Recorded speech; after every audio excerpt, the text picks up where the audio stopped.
Well, blessed morning, friends, folks. Finally back on the job after a week off. I want to thank all y'all for praying that we got a place. We finally got a place. I'm going to reveal it, but I've been taking my time. I didn't want to put nothing until we pretty much got it a house. And it's almost there, but not quite.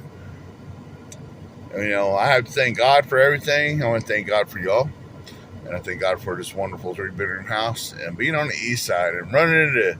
I got a lot of stories to tell y'all, so I'm going to be blowing up the Faces book with a lot of stories about 7 days. But hey, there's that number again. 7 is a number of completion, and 8 is a new beginning. So I wonder what tomorrow will hold, God willing. Today is He's coming back for July 31st, 2025. Christ rose first. Then when Christ comes back, all his people will become alive again. Yeah, buddy, we're going to rise up with him. That's 1 Corinthians 15 and 23. Christ rose first. Then when Christ comes back, all his people become alive again. Yeah, alive in the spirit.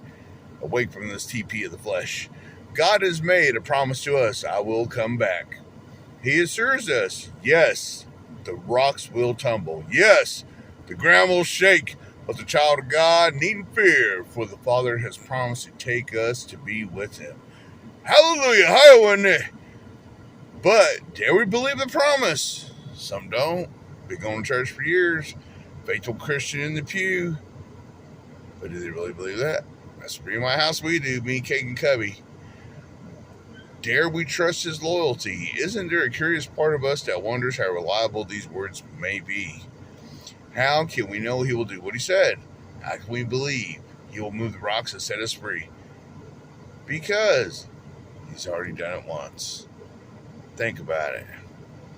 And he removed the darkness from your heart because I don't know when your date was, but mine was January 5th, 2008, when I got on my knees and bowed to him.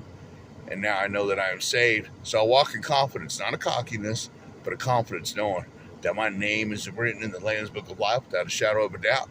So I do my best to live by his basic instructions before leaving earth, the Bible. And Max Lucado's famous question, explain how we believe that Christ will come back as he promised. What has he already done to assure us? Tell us in the Word. Explain how we can believe that Christ will come back as he promised, because he doesn't break his promises. Every word in that word is true. There are prophecies written long ago that are coming to fruition. There are so many things. More fires, more earthquakes, rumors of wars, and wars spreading. That's just a little example. And then there's so many others. But all I got to do is just believe in his word, trust in him, and keep on keeping on his mind fire that tests purity in my heart. For my righteousness is as filthy rags. He's my high priest of what he says. I'm not going to question. And if I do question, he will give me an answer. But I usually find myself being humble when I go that route, like Job. But it's best to just go on ahead. No, only a fool doesn't listen to instructions, but when he gives you instructions, have faith. Keep on keeping on. Know that when I come back, I will be as a thief in the night. Not that he's coming to steal, but be ready in season, out of season, at all times. So what in the duck of the close Jesus Christ is saying. So keep your heart pure, keep your ways pure by his way higher than ours. Be blessed in your iron journey.